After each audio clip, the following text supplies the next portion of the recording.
चिंत्याकडं जेवणात जास्त करून कोंडी लावायचे चिंतूचाच असतो आणि समजा नसला तर हे खाताना पण प्रश्न विचारणारच. मग कधी उत्तर, कधी लांब भाषण, नाहीतर कानटोस असलं बंदात काही ना काही मिळतंच. पिंकीने चिंतू झीट येऊन पडल्याचा किस्सा सांगितला. मोठी चाटाळ पाहिजे समजा आठवटून सांगते.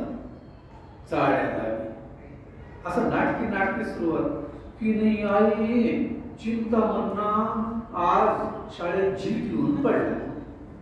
लगेच पुरुषोत्तम खेकसला. झीट काय झीट दे चक्कर मिळावं. आता तुम्ही काय बी म्हणलं तरी बिमारी ती बिमारीच ना. इकडं मीरा काकू काळजी नाही. काय माय काय म्हणतं रे म्हणून चिंतूला विचारावं. ती चिंतूच्या तोंडात घास होता. तो पटापटा चावून विचारा सांगणारच होता. इतक्यात पिंकी घाई घाईनं बोलली, बाबा नाही चिंता मन खोटं नाटक करत होता बरं का. चक्क डोळे उघडे ठेवून चक्कर आल्यासारखा पडला होता ऐन प्रार्थनेच्या वेळी. समस्त सरदेशमुखाला अंदाजा आलाच की आपलं बेने चिंतामणी प्रसाद यांनी फक्त आणि फक्त कुतूहलापोटी आणि एक त्यांना साजेसा अध्याय रचिला आहे. पुंडलिक वरदा हरी विठ्ठल ज्ञानदेव तुकाराम. पिंकीने मग पाणी सोडू संपूर्ण 5 उत्तराची कहाणी 7 उत्तरे सगळ्यांना सफल करून सांगितली. आणि सगळ्या चिंतू परिवाराने ती मनोभावी ऐकली. मग बोलित काका बोलतोय, चिंतू पुढच्या वेळेला चक्कर येऊन पडशील किंवा डोळे गच्च मिटून ठेव बरं का. आणि हे मग मुंडी हलवून खात बोल बर. सोबत हसायला लागले. चिंतू पण थोडा हसला आणि त्यांना माहीत नसलेली माहिती पुरवली. मुक्कावरचा राजानं नाश्ता केला नव्हता म्हणून त्याला आधी झीट म्हणल्या पुरुषोत्तमच्या मोठ्या कपाळावर 1760 एकाच टायमाला चिंबाड करून येतात. त्या बघितल्या वेळ न घालवता 0 मिनिटात चिंत्यानं झीट हा पहिला शब्द पडून चक्कर शब्द रिपीट केला आणि आपलं बोलणं पुढे रेटतच घरच्याला शेष माहिती देऊन टाकली. जशी अम्मोनिकाचा वास दिलता शाळेत कोलप सरांनी बाबा काका दोघांनी पुष्कळ हास्य केलं आणि म्हणले, घोलप सर कवापासून झाले. चिंतू उत्तर, आजपासून. मला सांगितलं आजपासून घोलप मामा नाही घोलप सर म्हणून. वैद काका काकू पिंकी हसत होते तेव्हा पुरुषोत्तमनी एक पोज घेतला आणि चिंतूला हडकावले. म्हणले, अम्मोनियम काय म्हणतो रे. अमोनिया असं म्हणावं. चिंतून भाताचा घास चावत बर म्हणून मुंडी हलवली. थोड्या मिनिटांना काका बोलतो, तू घेतलास का नाही अमोनियाचा वास. चिंतू आता खुशावला आणि म्हणला, मी म्हणलो बोलप सर मामा मला हाफ चक्कर आली तरी मला थोडा अमोनियाचा वास द्या. त्याने मग मला 2दा वास दिला. नाकातले केस सळाल्यासारखं वाटलं मला. चिंतूचा किस्सा ऐकून सगळे ताटावर लुडू हसायला लागले. चला कवितेच्या बनात साहित्यिक, सामाजिक, शैक्षणिक व सांस्कृतिक चळवळ उद्गीर मर्यादित वेळेत प्राप्तीसाठीचा हा वाचक संवाद. आणि या वाचक संवादामध्ये मला आज आपण आव्हान दिलेलं आहे. आज मी बगळा या उदगीरचे भूमिपुत्र प्रसाद कुमठेकर यांच्या कादंबरीवर बोलण्यासाठी आपल्या समोर उभा आहे. आता जो मी उतारा वाचला तो उतारा बगळा या कादंबरीतला तो उतारा. आज हा योग जुळून आला अनंतरावांमुळं. बराच वेळ मी इकडं तिकडं पळत होतो, गवसत नव्हतो त्यांना, पण आज गवसलो. आज या कार्यक्रमाचे अध्यक्ष माननीय डॉक्टर राजेश वेरुळकर सर, या वाचक संवाद कार्यक्रमाचे संयोजक माझे प्रिय मित्र अनंत कदम सर, याबरोबरच या कार्यक्रमाचं प्रस्तावित करणारे माझे मित्र डॉक्टर मोहन तंगावार सर, तसेच आमचा उत्तम असा परिचय त्यांनी करून दिला ते सर, त्याबरोबरच सावरवरून माझ्यासोबत माझे जिगरी मित्र आले डॉक्टर आपलं एकनाथ डोंगरे सर, आमचे Chakradhar doctor Khandgaonkar sir, खंडगावे sir, आणि समोर बसलेल्या माझ्या प्रिय बंधू आणि भगिनी. हा वाचक संवाद मला वाटतं 349वा हा वाचक संवाद आहे. 349 आकडा कळाल्यावर मला असं वाटलं होतं की याच्या पुढच्या आपण यायला पाहिजे, म्हणजे सगळ्याला पक्का आकडा ध्यानात राहील. आपलं भाषण ध्यानात राहावं की न, कमीत कमी आकडा तरी पक्का ध्यानात राहील. म्हणून आमची थोडी गडबड चाललेली होती. मी ज्यावेळेस माझा आणि अनंतरावांचा संवाद झाला की या कार्यक्रमामध्ये मला सुद्धा यायचं आहे, मला वाटतं 1-1.5 वर्षापूर्वी डॉक्टर श्रीराम गव्हाणे यांच्यासोबत मी त्या कार्यक्रमाला उपस्थित होतो. आणि मला वाटतं डॉक्टर साहेब खंदारे यांच्यासोबत सुद्धा असे 2 कार्यक्रम मी या ठिकाणी आहेत. त्या आयोजित कार्यक्रमाला मी उपस्थित होतो. तर मला जेव्हा त्यांनी म्हटलं की तुम्हाला बोलायचं आहे, वाचक संवाद मध्ये बोलायचं आहे, मला खूप आनंद झाला. कारण वाचक संवाद मुलाला काही वाटतं की काय आता दुर्डेरीच्या सभागृहामध्ये असते, किती माणसं असतात, थोडे माणसं असतात, अशी कोणी हेटाळणी करो किंवा संभावना करो की काहीही करो, मला अत्यंत महत्वाचा असं अत्यंत महत्वाचा. याचं कारण असं की वाचनाची जी परंपरा आपल्याकडे आहे ती परंपरा अलीकडची काही वर्षांची परंपरा नाही, तर आपल्याकडे शेकडो वर्षांची परंपरा, हजारो वर्षांची परंपरा. म्हणजे प्रत्यक्ष वाचन जरी नसलं तर कथन नावाची जी गोष्ट आहे ते कथन हजारो वर्षापासून आपल्याकडे हे कथन आहे. आणि त्याच्यानंतर आपल्याकडे दरवर्षी श्रावण महिन्यामध्ये गावोगावी मंदिरामध्ये पोथ्या लावल्या जातात. रामायण, महाभारत, हरिविजय, पांडव प्रताप, शिवलीलामृत वगैरे वगैरे. वाचणारा वाचतो, अर्थ सांगणारा अर्थ सांगतो आणि ऐकणारे मस्त ऐकत राहतात. ही वाचनाची समृद्ध अशी परंपरा आहे. ती समृद्ध अशी परंपरा जागतिकीकरणाच्या रट्ट्यामध्ये सापडून गेली आणि आता असं वाटू लागलेलं आहे की ही वाचनाची परंपरा खंडित होती की काय, असं वाटत असताना गावोगाव वेगवेगळ्या पद्धतीनं वेगवेगळी माणसं ही परंपरा टिकून राहावी, ही संस्कृती टिकून राहावी याच्यासाठी कामं करीत आहेत. आता सरांनी माझा परिचय देताना सांगितलं की माझ्या शाळेमध्ये हीच संकल्पना होती की गावोगाव जसं पोथ्या लावतात ना तशाच प्रकारचं पुस्तकं लावले आहे शाळेत. प्रार्थनेच्या वेळी राष्ट्रगीत घ्यायचं, संविधानात घ्यायचं आणि सगळे मुलं बसायचे.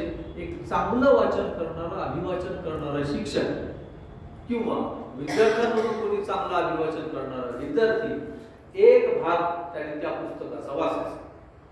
जे एका वेळी 640 विद्यार्थी, 60-70 कर्मचारी, जवळपास 700 लोकांपर्यंत ते पुस्तक पोहोचायचं. 1 महिना 1.5 महिना लागायचा पुस्तक पूर्ण संपायला. अशा 18 पुस्तकं. आणि मग जसं ग्रंथाची समाप्ती करतात ना तशीच समाप्ती. आम्ही माळावर जायचो, मंदिराच्या तिथे खीर एकीकडे शिजत असलेली, एकीकडं खिचडी शिजायला गेली आहे. शेवटचा भाग, शेवटच्या त्या लेखकाला, पुस्तकाच्या लेखकाला तिथे बोलवायचं. त्याला एक भाग शेवटचा वाचायला सांगायचा आणि मुलांनी त्या लेखकाची मुलाखत घ्यायची आणि त्याच्यानंतर समाप्ती, सगळे बसून भंडारा बसून खायचं. तर अशा प्रकारचं एक छोटीशी चळवळ आम्ही सुद्धा केली. पण आनंदरावांचं हे जे इतके दिवस अविरतपणे चालू आहे, त्या अविरतपणाला मी मानाचा मुजरा करतो. आणि हे जे सोंग आहे, हे सोंग तुमच्याशिवाय खरं ठरत नाही. तुम्ही नेहमीच सातत्यानं त्यांच्या प्रयत्नाला तुम्ही हातभार लावता, येता, ऐकता, ही फार मोठी गोष्ट आहे. म्हणून मी सर्वांना नमस्कार करतो. आता गोष्ट वाचन संस्कृतीची ही गोष्ट आहे. तर वाचन संस्कृतीची गोष्ट अशीच पुढे सालोसाल चालतच राहावी अशा प्रकारची सदिच्छाही देतो.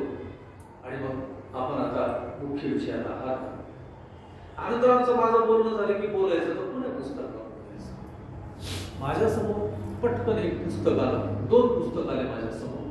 एक पुस्तक होतं डॉक्टर नायर डोळे सरांचं प्राचार्यांचं, आणि दुसरं पुस्तक होतं बळ. त्याची कारणं अशी होती की त्या दोन्ही पुस्तकांची पार्श्वभूमी उदगीर. डॉक्टर नायर डोळे सरांचं नाव आणि उदगीर हे समीकरण किंवा एकमेकाला पर्यायवाची शब्द असल्यासारखं. मग आनंदराव म्हणले की त्या विषयावर झालेलं. मग मी माझा थोडा विषय बाजूला ठेवला तो आणि म्हणलं बघा. तर म्हणाले यस बघा, काहीच करता. कारण बगळाला मला वाचून सुद्धा जवळपास 3-4 वर्ष झाली. 3-4 वर्ष झाली. पण आता मला बगळ्यावर बोलायचं आहे तर मला बगळा पुन्हा एकदा वाचावं लागेल, पारायण त्याचं पुन्हा एकदा करावं लागेल. म्हणून ते पारायण होत नव्हतं वेगवेगळ्या कारणामुळं. म्हणून मी थोडंसं चुकलांडी देत होतो त्यांना, पण बरोबर पकडलं आणि म्हणलं आता नाही, आता पुढच्या पेशीची तारीख नाही, पेशी आजच आहे ठरलं. त्यानुसार मी पुन्हा एकदा बगळा वाचली. आणि वाचत असताना उदगीर, याच्यासाठी उदगीरचे मला आणखी एक गोष्ट करायची आनंदराव यावेळेस करायची होती की एक दिवस अख्खा उदगीरमध्ये यायचं, आदल्या दिवशी म्हणजे कालच यायला पाहिजे होतं.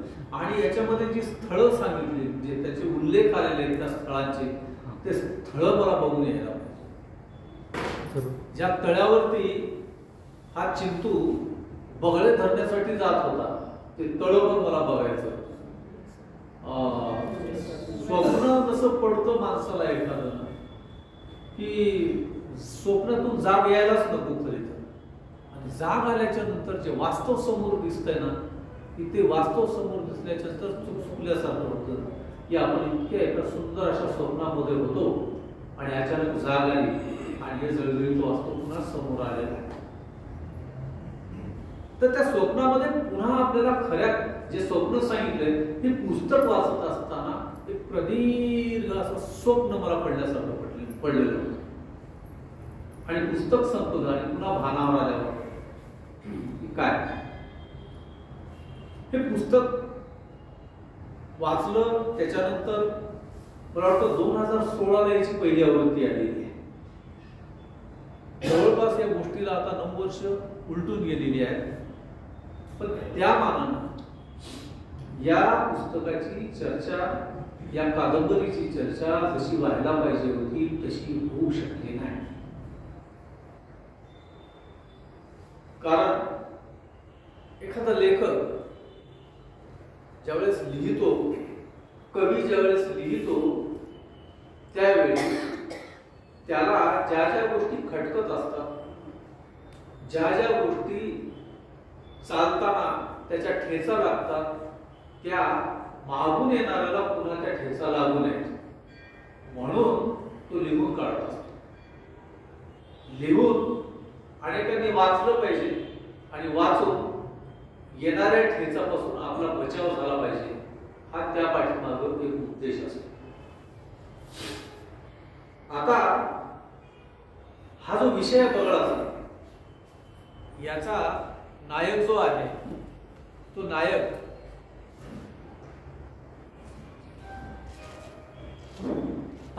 बगळाचा जो नायक आहे चिंतामण प्रसाद पुरुषोत्तमराव सर देशमुख,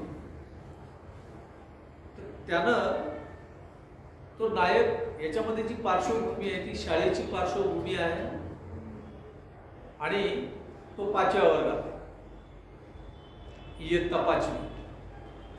2 गोष्टी आहेत. मला ही कादंबरी त्या बोलावं वाटलं, त्या कादंबरीवर त्याचं कारण जे आहे ते 2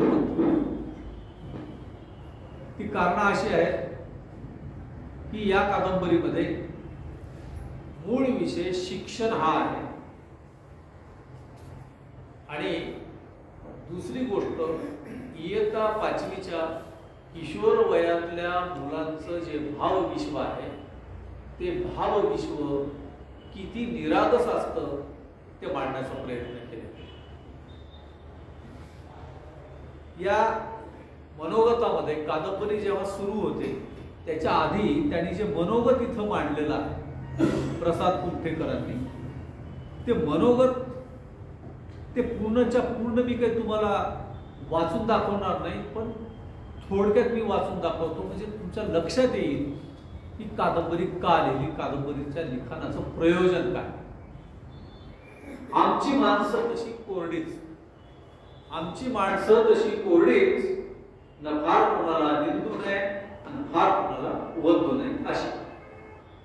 आमच्याकडं पाऊस पडतो तो फक्त पिकापुरता, त्यामुळं भरपूर पाऊस पडून काही वाहून जातच नाही.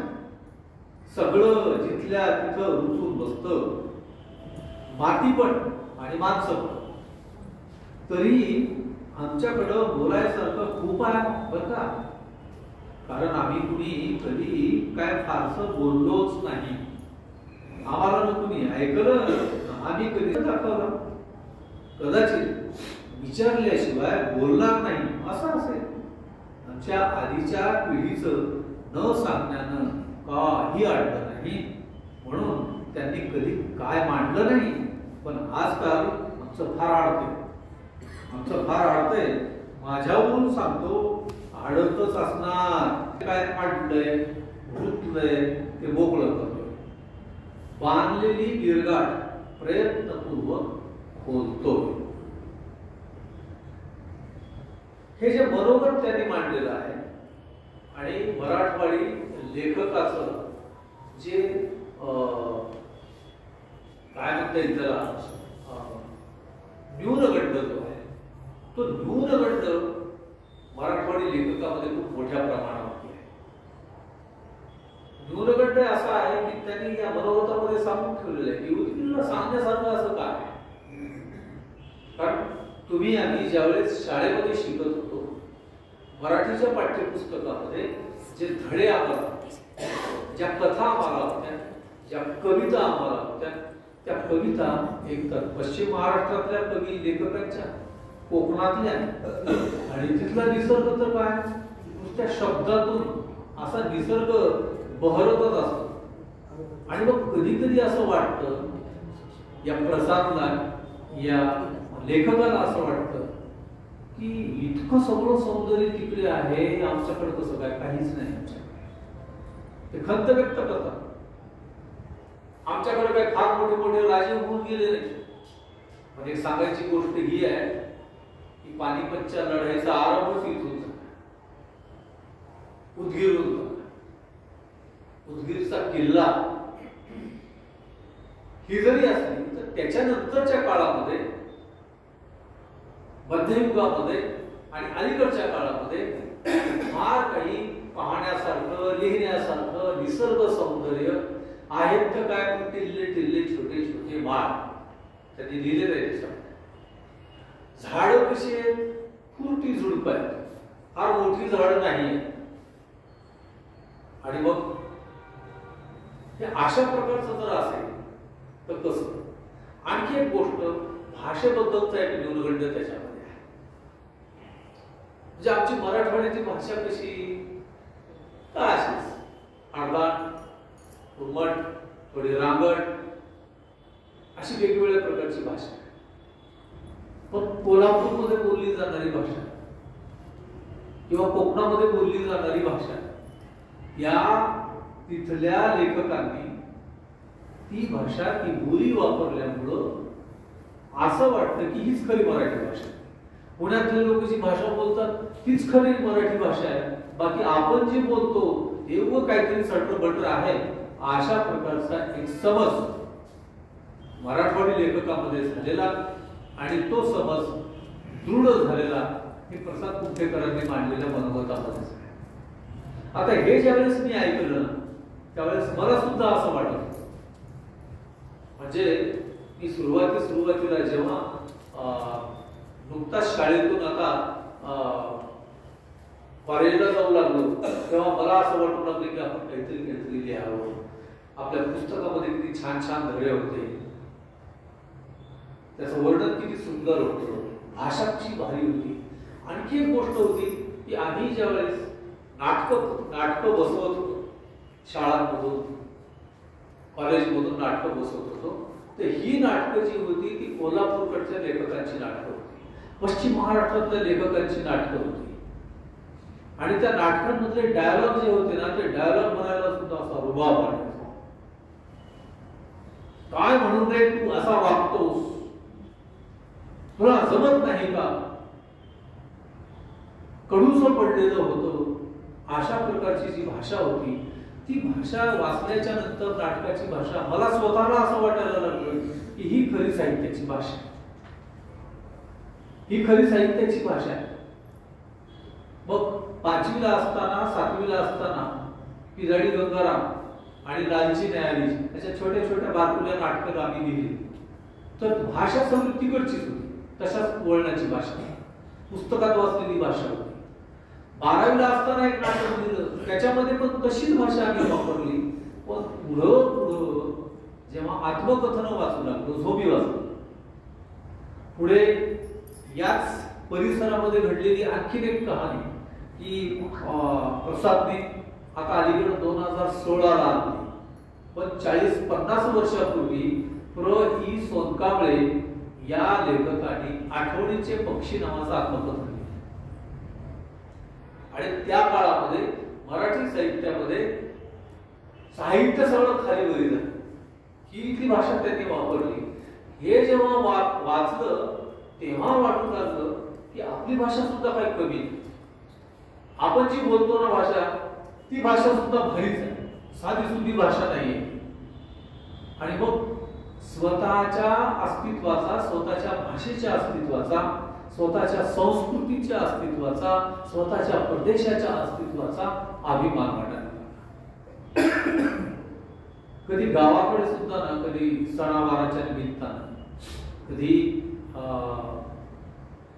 जत्रेच्या निमित्तानं दूर दूरून सोयरे धाऱ्याची मुलं बाळ यायची ना, तर ते सांगायचे की आमचं गाव असं आहे, आमचं गाव तसं आहे, आमच्याकडे असं बोलतात. हे काय बोलता रे तुम्ही, असं बोलताय, किती घात भाषा तुमची, छी असं वाटत, असलं गाव तुमचं. तर आम्ही त्यावेळेस त्या पोरांना हरवत असू की खंदाळखोरी, वाखरडखोरी, अंधाराचा अंबुल घातला. हे असं काव्य ऐकल्याच्या तर ते एकदम हक्कायचे, त्यांना तसं काव्य ऐकलेला करताच येणार. मग भाषेबद्दलचा अभिमान आणि भाषेबद्दलचा एक आदर, आपल्या स्वतःच्या भाषेचा आदर नंतर नंतर वाटू लागला. प्रसाद या बगळा कादंबरीमध्ये ही जी उदगीरची भाषा वापरलेली आहे, उदगीरची भाषा जे राष्ट्रीय भाषेच्या स्तरावरती, भारतीय भाषेच्या स्तरावरती तिला नेऊन पोहोचवलं. एक फार मोठं काम त्यांनी या भाषेच्या माध्यमातून केलं की भाषेमध्ये एक असं रसायन आहे आपल्या सुद्धा भाषेमध्ये, तसं ते प्रत्येकाच्याच भाषेमध्ये असतं. फक्त लेखकाला, त्या कवीला, त्या कलावंताला हे कळलं पाहिजे. जेव्हा ते कळेल तेव्हा ती भाषा, त्या भाषेची गंमत त्याला पुढच्या पुढे घेऊन जाते. की जसे की प्रसादला या भाषेनं खूप मोठं काही असतं. प्रसाद आता मुंबईमध्ये वेगवेगळ्या मालिका, त्या मालिका लिहिणं, त्याचे डायलॉग्स लिहिणं, सिनेमा लिहिणं, त्याचे डायलॉग लिहिणं, हे त्याचं काम चालू आहे. ही बगळा कादंबरी येण्यापूर्वीची एक गोष्ट आहे. प्रसादला सिनेमाचा खूप वेळ होतो आणि त्या वेळापूर्वी त्यानं ह्या बगळामधली जी स्टोरी आहे ती स्टोरी सिनेमासाठी लिहिलेली होती, पटकथा म्हणून लिहिलेली होती. आणि मग ती पटकथा घेऊन त्यांनी बऱ्याच दिग्दर्शकाचे, निर्मात्याचे उंबरे झिजवले, पण कोणी स्वीकारले नाही. कुणीतरी मग एका मित्रानं त्याला सांगितलं की जाऊ दे, कशाला सिनेमाच्या नादी लागतो, तू काय कर, या कथेची कादंबरीच करू. आणि मग पुन्हा त्याची कादंबरी झाली. म्हणजे एखादं कथाबीज, कथाबीज ज्या वेळेस लेखकाच्या, कवीच्या मनामध्ये कथाबीज पडतं, त्यावेळी कुठल्या वाङ्मय प्रकारामधून व्यक्त होऊन पाहतं. कधी कधी एकच कथाबीज वेगवेगळ्या पद्धतीने व्यक्त होतं, पण या कथाबीजाला एक जन्म घ्यावा लागला. आधी सिनेमासाठीचा तो जन्म पूर्ण झाला नाही, म्हणून पुन्हा कादंबरीसाठी, कादंबरीमध्ये जन्म घ्यावा लागला. आणि मग कादंबरी, दुर्दैव कादंबरीचं असं की मुंबईतल्या एका पार या पब्लिकेशनने ती कादंबरी प्रकाशित केली. दुर्दैवानं वितरण व्यवस्था जर चांगली नसेल तर जाणकारांपर्यंत ती पुस्तकं पोहोचत नाही. जसे की पॉप्युलर, लोकवाङ्मयगृह, मौज, मॅजेस्टिक, राजहंस वगैरे वगैरे हे जे काही नावारूपावर आलेले प्रकाशक मंडळी आहे, ती प्रकाशक मंडळी त्यांची वितरण व्यवस्था चांगली असल्यामुळे अगदी दिल्ली, मुंबई, पुण्यापासून ते उदगीर, हसनाळ, वलसी अशा गावापर्यंत ते पोहोचू शकतं. पण नवीनच प्रकाशनात तो एक या प्रकाशनाच्या निमित्तानं पार पब्लिकेशनमुळं लोकांपर्यंत ते येऊ शकलं. कादंबरी प्रकाशित झाल्याच्या नंतर माझ्यासारख्या सतत नवीन कोणती पुस्तकं आली याची वाट बघणाऱ्या एका रसिक वाचकाला 8 वर्षाच्या नंतर ती कादंबरी मिळाली. म्हणजे वितरण व्यवस्था त्याच्यामध्ये कशा प्रकारचा अडसर असू शकतं ते आपण लक्षात घेतलं पाहिजे. मला असं वाटतं की या कादंबरीमध्ये तो ज्या शाळेमध्ये शिकला, चिंतामण प्रसाद, तर एक कल्पनेहून असं वाटतं की ती श्यामलाल शाळा असेल. श्यामलाल शाळेच्या मागे तळ वगैरे आहे का? नाही का? संग्राम संग्राम संग्राम मला आणखीन एक तुम्हाला प्रश्न विचारायचा. बरं बरं बरं, विद्यार्थी आहे तो माझा. अरे वा, मी टाळ्या म्हणजे तुम्ही आहात का याच्यात?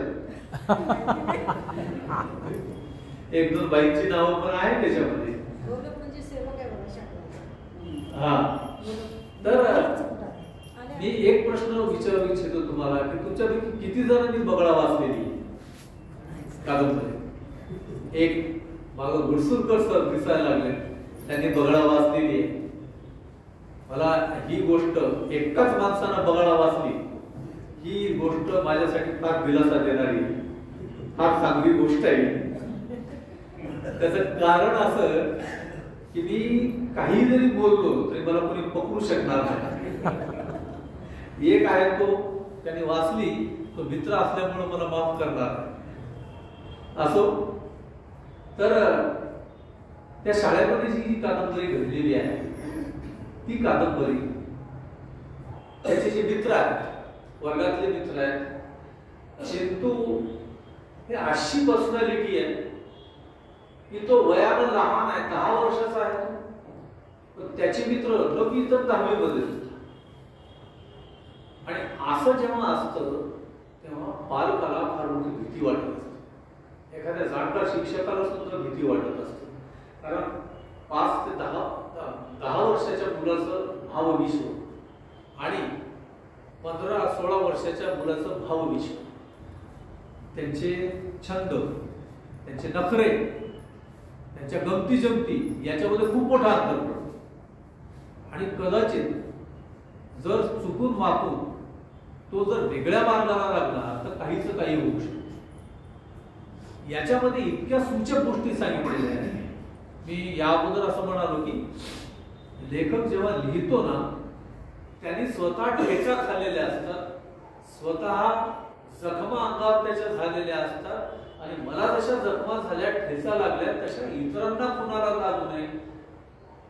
तर साहित्याचं प्रयोजन मला वाटतं हे सुद्धा साहित्याचं एक प्रयोजन म्हणून तो लिहून ठेवतो. पण सगळ्यात महत्वाची गोष्ट, याची दखल घ्यावी कोणी? वाचक दखल घेतील. याच्यामध्ये आमच्या शिक्षण व्यवस्थेवर काही प्रश्न उपस्थित केलेले आहेत. ते प्रश्न उपस्थित केलेले आहेत ते शिक्षण व्यवस्थेतल्या लोकांनी वाचले तर कळतील ना. ते तर वाचतच नसतील. माझ्या विरोधामध्ये एखादी जर बातमी आली तर मी वाचत ती बातमी, वाचल्याच्या नंतर ही बातमी खरंच जर असेल ती बातमी, तर इतर काही नाही, कमीत कमी माझ्यामध्ये मी सुधारणा तरी करू शकतो. किंवा आनंद म्हणले मला की सर तुमचं वागणं बरोबर नाही, तुम्ही वेळेला यायला पाहिजे, तुम्ही वेळेला आला नाही, तर मला दुरुस्ती करता येईल. त्यांनी दुरुस्ती खूप केली. याच्यातला हा जो नायक आहे कादंबरीचा, चिंतू, या चिंतू मध्ये आणि माझ्यामध्ये फार मोठं साम्य आहे. ही गोष्ट मी धाडसाने याच्यासाठी म्हणतो की आज मी वेळेवर जो आलो ना, की ते एकच गोष्ट कारणीभूत आहे की मी असं याची ख्याती ऐकलेली आहे, चला कवितेच्या मनात वाचक संवादची, की 5 मिनिट जरी उशीर झाला वक्त्याला तर दुसरा माणूस तिथे उभा राहतो आणि त्या वक्त्याला महाग कुठं तरी बसून मुकाट्यानं ऐकून घ्यावं लागतं, वापस जावं लागतं. याच्यातला चिंतू जो आहे ना, तो चिंतू शाळेला जर निघाला असेल किंवा कोणाच्या घरी जायला म्हणून निघाला असेल, जिथं जायचंय त्याला जाण्यासाठी जर 10 मिनिट लागत असतील तर तिथं पोचायला चिंतूला अर्धा तास किंवा तासही लागेल किंवा दिवसही जाईल. चिंतूत आणि माझ्यामध्ये हे साम्य, कारण माझे चांगले चांगले मित्र आता सुद्धा म्हणतात, बोलवलं होतं तुला, कुठं गेलतास येचून खा, असं आजही म्हणतात.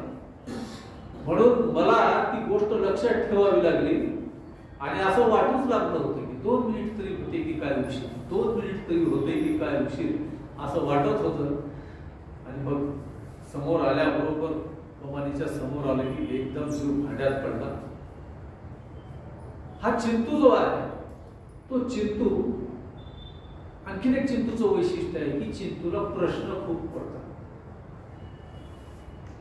म्हणजे लहान मुलं, आपण सगळ्यांनी आपल्याला लहान मुलं झालेली आहेत, आपण इतरांची लहान मुलं पाहिलेली आहेत. लहान मुलांना जेव्हा वाचा फुटते, जेव्हा ते बोलू लागतात, तेव्हा किती प्रश्न विचारतात. हा चिंतू एका तासामध्ये कमीत कमी 100 प्रश्न विचारतो. दिवसाला किती प्रश्न, त्याच्यामध्ये तो जे निवेदक आहे त्याचं निवेदन पद्धती फार गमतीची निवेदन पद्धती केलेली आहे. काही कादंबऱ्यांमध्ये कथांमध्ये काय असतं की प्रथम पुरुषी निवेदन असतं, की स्वतः त्याचं जे मुख्य पात्र आहे, नायक आहे, तो स्वतःच बोलू लागतो. कधी कधी काय असतं, त्या नायकाबद्दल दुसरा कोणीतरी बोलू लागतो, द्वितीय पुरुषी, तृतीय पुरुषी असं चालतं. इथं वेगवेगळे पात्र निवेदन करतात, वेगवेगळे पात्र, आणि ते पात्र निवेदन करताना ते पात्र सांगतं की चिंतूचा प्रश्न 3767वा प्रश्न, 4464वा प्रश्न. प्रश्नांचे क्रमांक म्हणजे चिंतू प्रश्न किती विचारतो, त्याला किती प्रश्न पडतात. बर, चिंतूचा अपमान करा, चिंतूचा उपमर्द करा, चिंतूला टाकून बोला, चिंतूला रागवा, चिंतूला अजिबात राग येणार नाही. चिंतूवर कसलाच परिणाम होत नाही, कुठल्याच गोष्टीचा परिणाम होत नाही. एक प्रसंग फार भयंकर, तो प्रसंग वाचल्याच्या नंतर मला थोडस वेगळं वाटलं. चिंतू काहीतरी चूक करतो आणि गुरुजी त्याला काय करतात, एक शिक्षा देतात. मला वाटतं आपल्यापैकी बरेच जण इथं गुरुजी आहेत, मी बी गुरुजीच आहे, मी पण शिक्षक आहे. ही शिक्षकांनी वाचली पाहिजे कादंबरी, ही मुख्याध्यापकांनी वाचली पाहिजे, प्रशासकांनी, संस्थाचालकांनी वाचली पाहिजे, अधिकाऱ्यांनी वाचली पाहिजे, मायबापानं, प्रत्येक मायबापानं, पालकांनी वाचायला पाहिजे. मी तो प्रसंग सांगत होतो तो याच्यासाठी की त्याने काहीतरी छोटीशी, त्याच्याकडून चूक नावाची गोष्ट काही होत नाही, झाली असेल ते अनाहूतपणे झाली असेल, आणि मग गुरुजी त्याला शिक्षा देतात. शिक्षा काय, त्यांनी जे फळ्यावर लिहिलेलं आहे ते लिहिलेलं नाकाने पुसायचं. मला वाटतं की इथं बसलेल्या कुठल्याही शिक्षकाने अशी शिक्षा कधी दिली नसेल. म्हणजे आपण ती वाचलेली आहे बातमी सगळ्यात. अशा बातम्या वाचल्याच्या नंतर थोडं असं चापट मारणारा शिक्षक सुद्धा सावध होतो आणि कमीत कमी 6 महिने तरी त्याच्या पुन्हा वाटला जातो. तर याच्यामध्ये शिक्षकांनी त्याला ही शिक्षा दिलेली आहे की नाकानं तो, आणि त्याला दुसरी एक गोष्ट, पुढे मी कथा थोडक्यात कथा सांगतो, थोडक्यात म्हणजे तुम्हाला हे का मी सांगतोय ते तुमच्या लक्षात येईल. कथानक थोडक्यात कळलं पाहिजे, कारण बऱ्याच जणांनी कादंबरीच वाचली. चिंतू आहे 5व्या वर्गामध्ये. चिंतू एका ब्राह्मण कुटुंबामधून तो आलेला आहे आणि तो जहागीरदाराचं ते कुटुंब आहे. घरी भरपूर जमीन असेल, वाडा मोठा, उदगिरी भाषेत सांगायचं झालं तर मोठा लठ, तर असा मोठा लठ वाडा असेल, घरात माणसं भरपूर आहेत, सगळंच आहे. त्याचे वडील जे आहेत ते कुठेतरी खूप दूरवर नोकरीला आहेत, पण छोटा एक भाऊ आहे त्यांना, म्हणजे चिंतूला एक काका आहे, पण त्याला कुबड आहे, कुबड, पण त्याच्याने फारसं काही होत नाही. म्हणून आता ही एवढी सगळी प्रॉपर्टी सांभाळण्यासाठी म्हणून तो नोकरी सोडून त्याचे वडील परत येतात आणि वकिली सुरू करतात. वकिली सुरू करतात आणि एवढं मोठं सगळं श्रीमंती वगैरे असून सुद्धा, म्हणजे जवळपास एक 30 वर्षापूर्वीचा हा काळ आहे, कालखंड. 30 वर्षापूर्वी आपण आपल्या लेकरांना किंवा आपल्याला त्या काळामध्ये पॉकेट मनी नावाची गोष्टच नव्हती. पैसे कोणी फारसे देत नव्हते. जत्रेमध्ये, जत्रा असेल गावची तर 1 रुपया 2 रुपया असं काहीतरी कोणी दिलं तर दिलं. पैशाची फार मोठी किंमत होती त्या काळामध्ये. तर त्याला एक दुसरी बहीण, आणि हे उदगीरमध्ये येऊन राहिलेले आहे. मुलाला टाकलेलं आहे शाळेमध्ये, मुलीला पण त्या शाळेमध्ये टाकलेली. मुलगी दिसायला सुंदर आहे, गोंडस आहे, आणि वर्गामध्ये, शाळेमध्ये दरवर्षी पहिला दुसरा तिचा नंबर असतो हमखास. आणि तिचा भाऊ हा जो आहे चिंतू, तो चिंतू मात्र 5वीला आहे. त्याचे मार्क कसे असतात, 65, 70, फार जास्त नाही आणि फार कमी नाही, अशा रेंजमध्ये तो चालतो.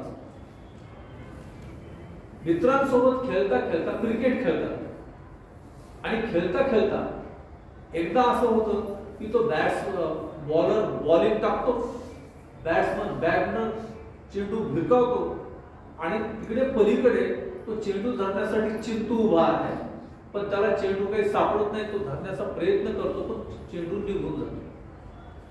पण चेंडूचा जो मालक आहे, तो चेंडूचा मालक त्याच्यावरती आरोप टाकतो की चेंडू गेला. तो चेंडू खूप शोधतात पण चेंडू सापडत नाही. हे चेंडू गेला, त्याला तू कारण, आणि त्याच्यामुळं त्या चेंडूचे जे 11 रुपये आहेत ते 11 रुपये तू मला परत द्या. तो म्हणतो की मी काही बॅटनी मारला नाही, मी काही बॉलिंग पण केली नाही. हो ना, तू म्हणतोस ना, तुला स्पर्शून असं चेंडू पुढे निघून गेला, मग जबाबदारी तुझ्यावर. तो जो चेंडूचा मालक आहे, बॉलचा मालक, तो असा टार्गेट, सगळे पोरं त्याला एकदम घेत असतात आणि मग ते पैसे द्यावे लागतील. आता ह्याला पैसे द्यायचे. तो म्हणतो नाही रे बाबा, तू गयावया करतो, पण अजिबातच काही चालत नाही, तुला पैसे ते द्यावेच लागतील. आणि मग सतत विचार करतात की आमचे पैसे द्यायचे कसे, आमचे पैसे द्यायचे कसे.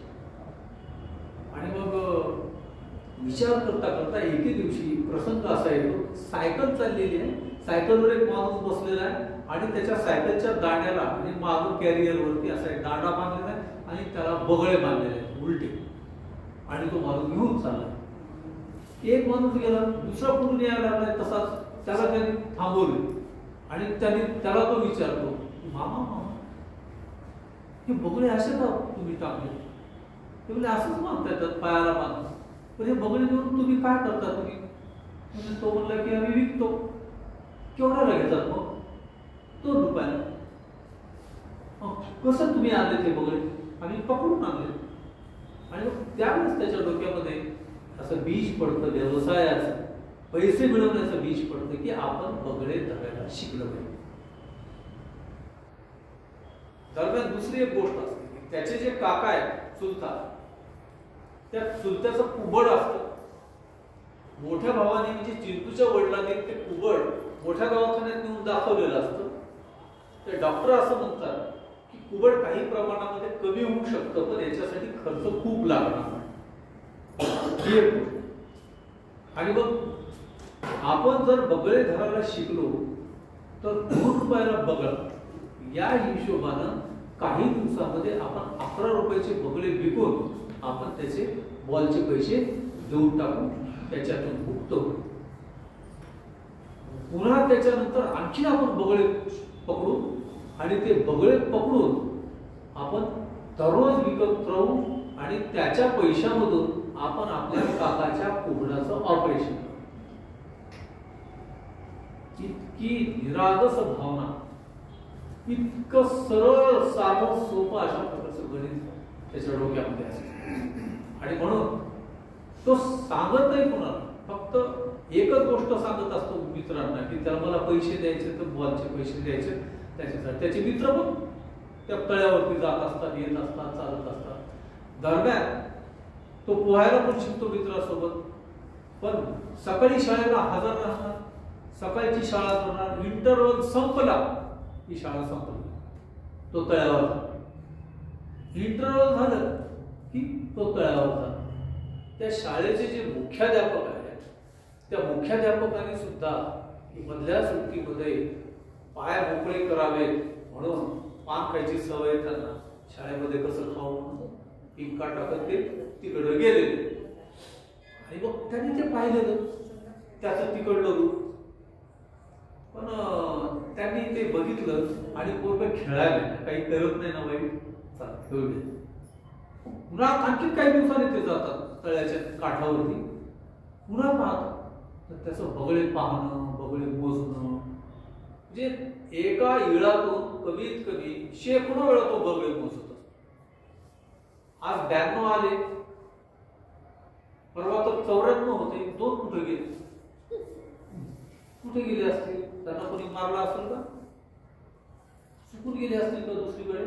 1000 वर्ष.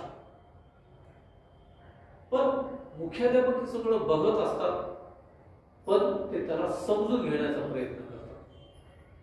पण दुसरे शिक्षक काही असतात, ते शिक्षक मात्र त्यांना पत्ता लागतो की हा मुलगा दररोज इंटरव्हलच्या नंतर गेल्या 6 महिन्यापासून शाळेमध्येच नाही. इंटरव्हलच्या नंतर त्यांनी चाचण्या बुडवल्या, चाचणी परीक्षा बुडवलेल्या, त्यांनी सामान्य परीक्षा सुद्धा बुडवली. आणि तो तळ्यावरती बगळे शोधण्यासाठी निघाला. ही गोष्ट कळाल्याच्या नंतर शिक्षक तक्रार करतात मुख्याध्यापकाकडे आणि पोरगं फार बिघडून गेले, त्याला काही ना काहीतरी आता समज दिली पाहिजे, त्याला मारलं पाहिजे, त्याला शिक्षा केली पाहिजे, त्याच्या वडिलाला सुद्धा कळवलं पाहिजे. मुख्याध्यापक तर ठीक आहे, हरकत नाही. तक्रार घेऊन आलेल्या गुरुजींना ते सांगतात की तुम्ही काय करा, पत्र लिहा त्याच्या वडिलांना. ते पत्र लिहितात आणि निघून जातात. मुख्याध्यापक त्याला बोलवतात चिंतूला आणि देतात हातामध्ये. ते पत्र हातामध्ये देतात. तर त्याचं लक्ष कुठं असतं, मुख्याध्यापकाच्या टेबलावर ठेवलेला जो पेपर वेट आहे त्याच्याकडे असतं. पेपर वेट कडून मुख्याध्यापक पाहतात, हा इकडे का पाहतात. त्या पेपर वेट मध्ये रंगीत रंगीत खडे, बुडबुडे, मासळी सगळं काहीतरी दिसतंय त्याला आणि त्याच्यावर त्याचं लक्ष. किंचित थोडा मुख्याध्यापकांना राग येतो, ते निरखून असं मारतात त्याच्याकडे. तो एकदम कॅच करतो, पकडून घेतो. रागात आलेले मुख्याध्यापक त्याने घेतलेल्या कॅचमुळे एकदम नॉर्मल होतात आणि पुन्हा त्याच्या भावविश्वामध्ये जाऊन त्याच्या लक्षात येतं की याच्यामध्ये बघण्यासारखं आहे, म्हणून त्याचा जीव त्याच्यावर रमलेला आहे. आणि त्याला ते पत्र देतात, म्हणतात की तू काय कर, पत्र लिहून वडिला. ही गोष्ट त्याच्या मित्रांना कळालेली असते. मित्र म्हणतात आता मेला, आता काही खरं नाही त्याचं, आता काय होते की काय नाही. तो बाहेर येतो की जसं काही झालंच नाही, इतका निरावस आहे. आणि मग मित्र म्हणतात तुला लई हाणलं असं, तुला लई शिव्या दिल्या असतील असं. काही नाही. मग काय केलं रे, चिठ्ठी दिली. मग ती चिठ्ठी काढून पाहतात, वाचतात. मग पोरांच्या लक्षात असेल की आता घरी गेल्यावर याची वरात निघणार. मग तिथं घरामध्ये मात्र त्याच्यावरती भरपूर खर होतो. वडिलांना असं वाटतं की आम्ही सरदेशमुख, आमची इज्जत घातली आहे, याचीच बहीण आहे. दरवर्षी वर्गामध्ये शाळेमध्ये पहिला दुसरा नंबर असते आणि पोरग वाया गेलं असं वडिलांना वाटतं. दुसऱ्या दिवशी यायला सांगितलं. मीटिंग घेतलेली आहे शिक्षकांची, वडील आलेले मीटिंग मध्ये बसलेले आणि मग त्याला बोलावलेलं चिंतूला. चिंतू कसल्याच प्रकारचा त्याच्यावर कुठलाच परिणाम नाही, तो उभा बघायला नाही, नुसतं बघत आहे. मुख्याध्यापक त्याला जवळ बोलावतात आणि तो पेपर वेट त्याच्या हातामध्ये जाय, तो बाहेर उभा आणि मग तो बाहेर उभा राहतो आणि मध्ये कोर्ट सुरू होतो. मग प्रत्येक शिक्षक असा तावानं बोलतो, हा कसा आहे, कशा पोरांच्या नादी लागलाय, काय नाही सांगत राहतात. आणि वडील तर म्हणतात की आमच्या खानदानालाच बट्टा लागला. मुख्याध्यापक शिक्षकांना म्हणतात इतक्या दिवसापासून तुम्हाला हे सगळं माहिती आहे आणि आज जोर काढून तुम्ही सगळेच्या सगळे बोलताय. तुम्ही इतके दिवस तुम्ही काहीच कोणाला बोलला नाही. आणि मग सगळ्या शिक्षकांना ते सांगतात तुम्ही ज्या पद्धतीने म्हणताय ना तसा नाही. साधा त्यानं काहीही पाप केलेलं नाही, त्यानं काहीही वाईट केलेलं नाही. एकच गोष्ट आहे की तो शाळेतून इंटरव्ह्यूच्या नंतर बाहेर पडतो, एवढीच एक गोष्ट केलेली आहे. याच्या पलीकडे त्याने काय वाईट केलं नाही. आणि वडिलांना सांगतात आणि तुम्ही तर खानदानाला बट्टा लावला म्हणून म्हणता त्याला, तुम्ही काय असं केलं त्यांनी सांगा. खानदानाला बट्टा लावण्यासारखं केलं काय त्यांनी. वडील सुद्धा निवृत्त. ही कादंबरी शेवटी सांगते आपली ही जी शिक्षण पद्धती आहे, या शिक्षण पद्धतीवर एक नाही अनेक प्रश्नचिन्ह उभे करतात. शिक्षण पद्धतीवर मुळात अशी गोष्ट आहे की शिक्षणाचा आराखडा, शैक्षणिक आराखडा आता नवीन आला 2020 साली, त्याच्या आधी जो आला होता तोही आणि आताही सगळ्यांच्या केंद्रस्थानी काय असायला पाहिजे, मूल हे केंद्रस्थानी असायला पाहिजे. मूल केंद्रस्थानी असायला पाहिजे. त्याच्या बाहेरच्या परिघावर शिक्षक असायला पाहिजे, त्याच्या बाहेरच्या परिघावरती अधिकारी, त्याच्या बाहेरच्या परिघावरती पालक, संस्था चालक, हे असं असायला पाहिजे. आपल्या शिक्षण पद्धतीचं दिवाळं या कादंबरी काढते. इथं सगळ्यात मध्यभागी केंद्रस्थानी कोण आहे तर संस्था चालक, त्याच्या बाहेरच्या परिघावरती अधिकारी आहे, त्याच्या बाहेरच्या परिघावरती प्रशासन आहे, शिक्षक आहे, आणि सगळ्यात शेवटी परिघावर शेवटच्या परिघावर विद्यार्थी मूल बसलेला आहे. उलट चक्र जर फिरत असेल तर शिक्षणाची दशा काय होऊ शकते. मूल आहे, आपण प्रत्येक जण आपल्या प्रत्येकाला मुलं बाळ आहे, आपण आपल्या मुलासोबत किती नाजूकपणे वागत असतो, कसं बोलतो. त्यानं जर सकाळी काही खाल्लं नसेल तर त्याच्या आईला घास भेटत नाही. वडील म्हणतात दवाखान्यात न्यायचंय का, फक्त त्याचे आई वडील तिथं शाळेमध्ये नसतात, त्याची जबाबदारी कोण आहे. त्याला मूल म्हणून समजून कोण घेणार. बरं, एक मूल म्हणजे सगळेच्या सगळे सारखी मूल नाही, प्रत्येक मूल वेगळं आहे. सृष्टीनं निसर्गानं किती बघा, आज या देशाची लोकसंख्या इतकी आहे, जगाची इतकी लोकसंख्या आहे, एक माणूस दुसऱ्या माणसासारखा नाही, एक मूल दुसऱ्या मुलासारखा नाही. मुलांपेक्षा झाडांची इतकी संख्या आहे, एका झाडाचं पान दुसऱ्या पानासारखं नाही. इतकी विविधता भरलेली आहे, मुलांमध्ये इतकी विविधता भरलेली आहे. मला शिक्षक म्हणून असं नेहमी वाटतं, हेच करत बसू का मी, मग पुस्तकातलं कधी शिकू. प्रत्येक मुलाला समजून घेत बसलं तर मला किती दिवस लागतात. एवढे पोर आहेत. मूल समजून घेणे हीच तर पहिली पायरी आहे शिक्षणाची. तुम्हाला मुलांचं कळलं नसेल, त्याची मागणी काय, त्याची संस्कृती काय, त्याची पार्श्वभूमी काय, त्याचा भूगोल काय, त्याचा इतिहास काय, संस्कृती काय, हेच जर कळाले नसेल तर पुस्तकातले धडे किती बोलून काहीही उपयोग होणार नाही. शेवटी अशी गोष्ट आहे, पुस्तकामधले धडे वाचायचे, पाठ करायचे, त्याची प्रश्नांची उत्तरं पाठ करायची, आणि 3 तासामध्ये ते सगळं पॅक करायचं, आणि मग त्याच्यात किती मार्क पडतात ते बघायचं. आणि मग मी पहिला आलो, त्यानंतर दुसरा आला, तो तिसरा आला, तो चौथा आला, मी 5. याच्या पलीकडं आपल्या शिक्षण पद्धतीमध्ये वेगळं असं काय घडणार. ही कादंबरी आपल्याला शिक्षणाकडे, शिक्षकांना, शिक्षण व्यवस्थेतल्या प्रशासकांना, संस्था चालकांना, शिक्षण मंत्र्यापासून प्रधानमंत्र्यापासून ते अगदी माय बापाला, पालकांना सुद्धा डोळसपणे बघायला शिकतो. डोळसपणे. 3 भाषा आहेत, मराठी, हिंदी, इंग्रजी. इतिहास आहे, भूगोल आहे, गणित आहे, विज्ञान आहे, संस्कृत. एवढ्या विषयामध्ये, एवढ्या पुस्तकामध्ये ज्ञान कोंबलं आणि संपलं. हे सगळं जर ज्ञान पुस्तकामध्ये असेल, या विषय पुस्तकामध्ये असेल, तर चिंतू तळ्याकडे का नाही. चिंतू बगळ्याकडे वारंवार का बघत.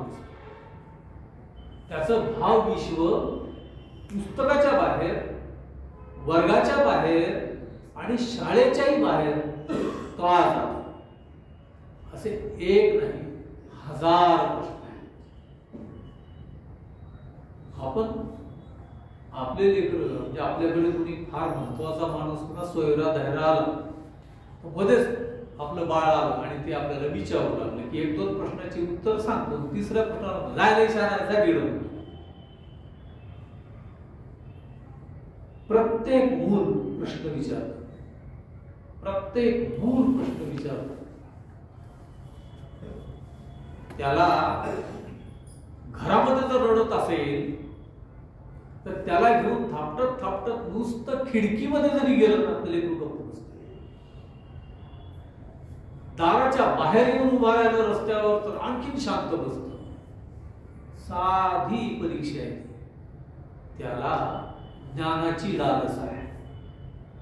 आईच्या गर्भातून तो बाहेर पडलेला आहे. त्याला हे बघा वाटायला लागलं, हे काय ते काय ते काय, हे असं का ते तसं का, सारखे प्रश्न पडायला लागलेले, सातत्याने प्रश्न पडायला लागलेले. दिवसा जागेपणी प्रश्न पडायला लागले. त्याचं रूपांतर रात्री झोपेमध्ये स्वप्नामध्ये पडायला लागलं. त्याचं रूपांतर व्हायला लागलेलं आहे. ही प्रश्नांची लालसा, जिज्ञासा, जाणून घेण्याची, हे विश्व, हे जग, ही माणसं, ही दुनिया, ही दुनियादारी समजून घेण्याची त्याची जी लालसा आहे, त्या लालसेची, त्या जिज्ञासा क्षमविण्यासाठी माय बाप, पालक, शिक्षक सगळी व्यवस्था कमी पडते, दुबळी पडते. म्हणून पोरग तळ्यावर चाललंय. पोराने त्याचं भाविष्य बदलून टाकून दिलेलं आहे. मित्र 5वीच्या वर्गातले, त्या वयोगटातले मुलं जेव्हा तिथं असतात, 7वीचा मुलगा जरी तिथं आला तर त्यांची एकदम चर्चा बंद होते. कारण हा कोणतरी आगंतुक आलेला आहे, तो आपल्या भविष्याशी तो समरस नाही, ती जाणीव त्यांना होती. हा चिंतू आपल्याला विचार करायला होतो. अनंतराव एक 5 मिनिट बोललं तर चालेल का? तुम्ही मला सांगा, इशारा करा. हा ठीक आहे. कारण मी काही नोंदी केलेल्या आहेत. मला वाटतं म्हणजे हे झालं नाही, मी काही वाचलंय, कादंबरीबद्दल जे काही वाचलंय, काही प्रसादने मला पाठवून दिलेलं आहे, तर त्याच्यामध्ये या कादंबरीचा भाषिकदृष्ट्या विचार होणं फार महत्वाचं आहे. आणि तो फारसा झाला नाही. मी जेव्हा पहिल्यांदा 4-5 वर्षांपूर्वी कादंबरी वाचली त्यावेळेस मला असं वाटत होतं की मी भाषिकदृष्ट्या त्याच्या कादंबरीवरती लिहायला पाहिजे. पण दुर्दैवानं आळस आणि कंटाळा 2 गोष्टीमुळे मला ते करता आलं नाही. पण मी काही नोंदी करून ठेवलेल्या आहेत. त्या नोंदी अशा आहेत की याच्यामध्ये काही वाक्प्रचार आलेले आहेत. लेखकानं ते काही शब्द, त्याची घडत बघा. प्रश्नांची माळ उडणे, बगळ्यांची माळ उडे असं ते गाणं आहे ना, त्याने प्रश्नांची माळ उडणे असा एक वाक्प्रचार त्याच्यात. हिरवं तोंड करणे, बकरा होणे, गांडीला दात येणे, म्हणजे या कादंबरीमध्ये शिव्या आलेल्या आहेत. आपल्याला श्लील अश्लील असं आपण मानतो ते याच्यामध्ये बिंतिकत आलेलं आहे. आणि इतकं निरागसपणे आलेलं आहे, इतकं निरागसपणे आलेलं आहे, कितीही शिष्ट माणूस असो वाचताना त्याला अरे छी असं कधीच वाटत नाही. इतकं सहज झालेलं आहे. लांब उदगीर भाषेचं हे एक वैशिष्ट्य अशा प्रकारचं आहे की लांब वाक्य लांब होऊ शकतं, पण उदगीरचे लोक त्याला शॉर्ट करतात. कमीत कमी अक्षरामध्ये तो शब्दच तयार करतात. उदाहरणार्थ बघू लागलो होतो, बघू लागलो होतो 3 शब्दाचं एकच शब्द करून मोकळे होतात. बघला तो है ना, बघला तो. फुलांत होऊ लागलं होतं असं ते वाक्य आहे. फुलांत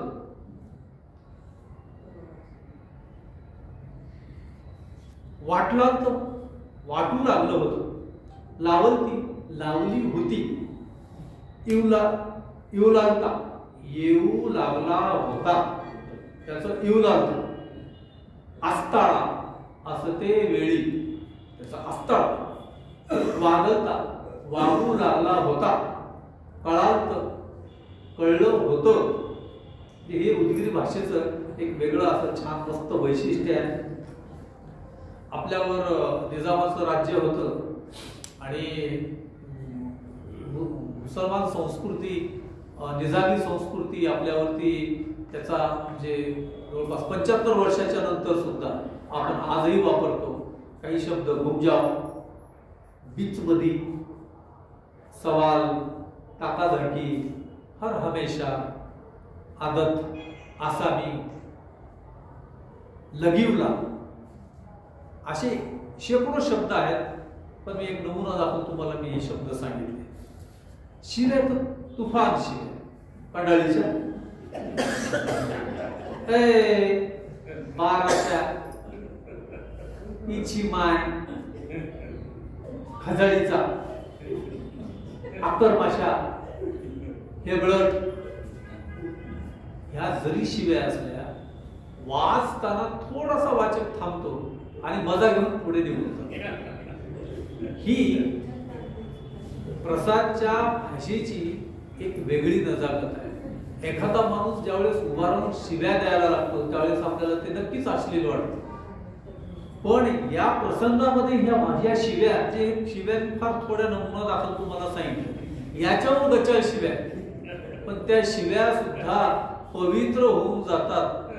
याच्यासाठी असं म्हणतो मी की त्या शिव्या त्याचं सामान्यीकरण करण्यामध्ये लेखकाची एक जी हातोटी असते, लेखनाची जी शैली असते, त्या सगळ्या लेखनाला जो एक निर्व्याजपणाचा, एक मासूमपणाचा, निरागसपणाचा जो लेप आहे, त्या लेपाखाली या इतक्या वाईट, म्हणजे म्हणणार वाईट वाटणाऱ्या शिव्या सुद्धा ओव्या म्हणतात. आपल्या साने गुरुजी म्हणाले ना, तुझ्या कृपेने रे होईल सुधा त्या विषाची, तुझ्या कृपेने रे होईल उषा त्या निशेची, तुझ्या कृपेने रे होईल सर्प रम्य हार. जे निरागस्तीची शक्ती जी आहे, निरागस्तीची शक्ती, त्या निरागस्तीची शक्ती खल पुरुषाला सुद्धा, वगळ्या वक्त्या छार माणसाला सुद्धा नीट करू शकते, व्यवस्थित करू शकते. एक कादंबरीचं मोठं बलस्थान. ह्याच्यामध्ये काही इंग्रजी शब्द आहेत, पण त्या इंग्रजी शब्दांचं मराठीकरण करून टाकून दिलेलं आहे त्यांनी डायरेक्ट. म्हणजे मला जे मी जेवढं काही साहित्य वाचलंय त्याच्यामध्ये मला ज्योतिराव फुलेंच्या लेखनामध्ये त्यांनी इंग्रजी शब्द घेतलेले आहेत, वापरलेले आहेत, पण जशीच्या तसे नाही वापरले. त्याला मराठीच्या साच्यामध्ये ढाळले आणि मग मराठीत घेतलं. त्याला मराठीचे कपडे घालून मग त्याला घेतले, रिकामं घेतलेलं नाही. म्हणजे मॅडम हा शब्द ज्योतिरावांच्या साहित्यामध्ये मडमा असा शब्द आहे. असे कितीतरी शब्द आहेत. आणि आपल्या प्रसादनं लॅब्रोटरी जे आहे, लॅबोरेटरी, डिस्टर्बने, डिस्टर्ब हा शब्द जो आहे त्याला डिस्टर्बने, डिस्टर्बले, त्याचं त्यानं एक विशेषण करून टाकून दिले आहे, क्रियापद करून टाकून दिलेले आहेत. स्टाफ रूम, हा, मॉनिटर, क्रिकेटला क्रिकेट केले, क्रिकेट. त्याच्यानंतर एमकॉम, एमक्वाम.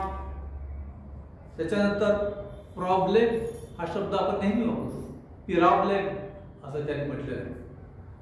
त्याच्यानंतर नॅशनल, नॅशनल. त्याच्यानंतर खूप दुःखी माणूस आहे त्याच्यासाठी शॅडिस्ट शब्द वापरला, दुःखी माणसासाठी शॅडिस्ट. आणि ॲडव्हर्टाइज तर ॲडव्हर्टायझिंग असं काही केलेलं आहे. आणि काही शब्द खास उदगिरी शब्द आहेत. मोठा लट, आमच्याकडे त्याला मोठा संगीत म्हणतो आम्ही, मोठा लट. त्याच्यानंतर उजवा हात असं प्रमाण भाषेमध्ये वापरतो. आणि धुती साईड, डाव हात, डाव्या हाताला धुती साईड असा शब्द वक्ता झाप खास शब्द आहे. फुलकी असं करतो ना आपण, म्हणजे मोकळा फटिंग, मोकळा माणूस आहे तर त्यासाठी संडगा फंड. नंतर बगजी, बगजिस्तो, सांगितलो प्रमाण मध्ये, सांगितलो, बघितके, बघितले, सांगितलं. त्याच्यानंतर लगी लगी, बुंबाट, बोलविलं नाही, बलविलं, बलवलं. की नाही, की नाही शॉर्ट एकदम गिल्ला. आणि गमतीचा शब्द मला सुरुवातीला समजला नाही, घोरदाळा. घोरदाळा. मग पुढं पुढं जसा वाचत गेलो तसा माझ्या लक्षात आला, म्हणजे मी फारसा दूर नाही, कंधारच्या जवळ आंबुर्ला माझं गाव आहे, पण खूप मोठा फरक जो जांबपासूनच सुरू होतो तो फरक. घोरदाळा, कडू व्हायचं, अशा प्रकारचे बरेचसे शब्द खास उदगिरी स्टाईलचे शब्द आहेत. दुसरी गोष्ट, जातीवरून शिव्या तणकम आहे, पण इतक्या निरागस शिव्या आहेत बघा. येड बामण्या, त्याच्यासाठी चिंत्यासाठी त्याच्या मित्रांनी वापरलेला शब्द आहे. लोणचं बेतूक तुंब. आता हे ब्राह्मण समाजामध्ये, हे ब्राह्मण समाजाच्या खाद्य संस्कृतीतले हे शब्द खास संस्कृतीतले शब्द आहेत, म्हणून ते शिवीवरून वापरलेत. बामंडा वेगवेगळ्या जातीसाठी वापरलेत. एक मी मुद्दामच एक छोटासा परिच्छेद आहे, तेवढा परिच्छेद वाचून दाखवतो, कारण एक गोष्ट राहून जाईल की याच्यामध्ये अव्वा नावाची, मला वाटतं एक लिंगायत म्हातारी बाई आहे, तिचं पर्सनॅलिटी लेखक कशा पद्धतीने त्यानं ते करावं, अप्रतिम सुंदर अशा प्रकारचा आहे. मी थोडक्यात वाचून दाखवतो. बघ, चिंत्या घरापाशी आला, वाचू का थोडं. चिंत्या घरापाशी आला, दारात अव्वा काठडबीच्या काडीनं दात पोरीत उभी होती. ती बी बहुधा तंगीची वाट पाहू लागते वाटत. अव्वा म्हणजे लई खात बाई, निमगुरी आहे, मोठमोठा डोळे, मोठलट कपाळ, त्याच्यावर उगूच येणाऱ्या 4 कुळल्या केसांच्या वटा, आणि त्याच्या खाली 3 एकर 1 गुंठा.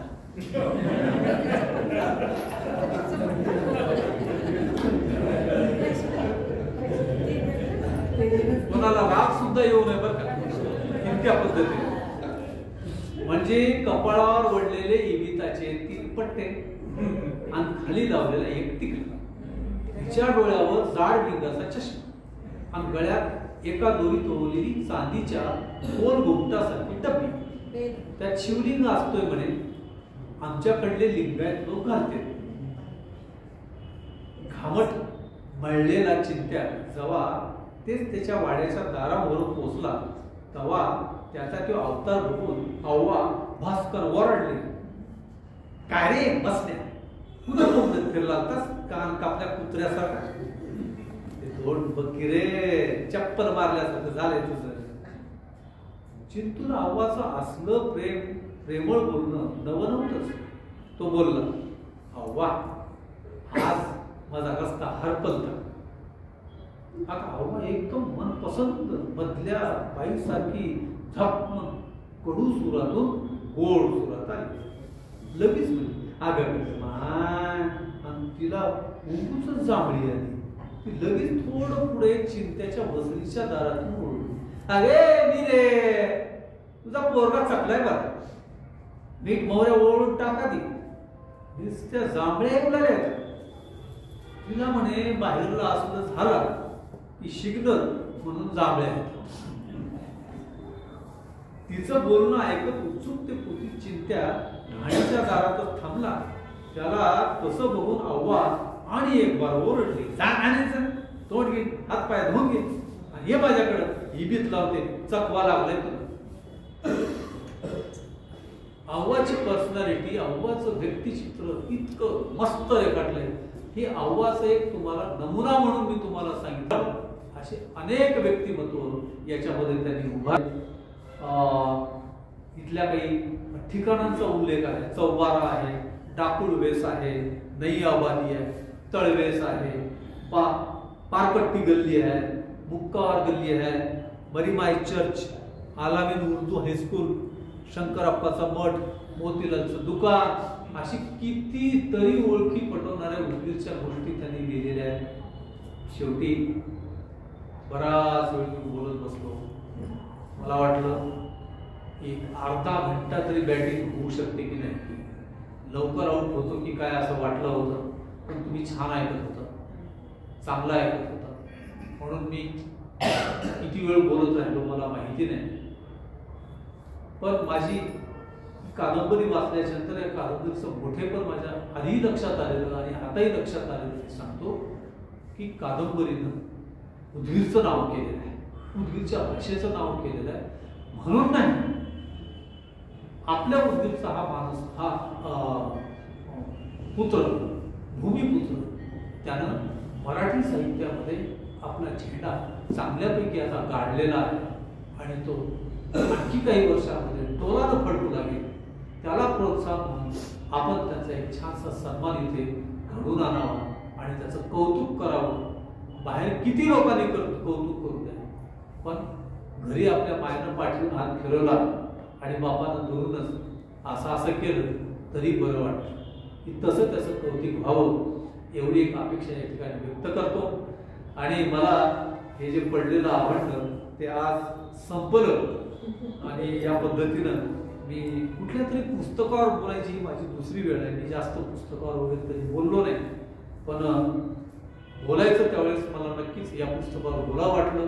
या सगळ्या मी चांगला बोललो, वाईट बोललो, याचं सगळंच रे या शेवटी पुस्तकाला आहे.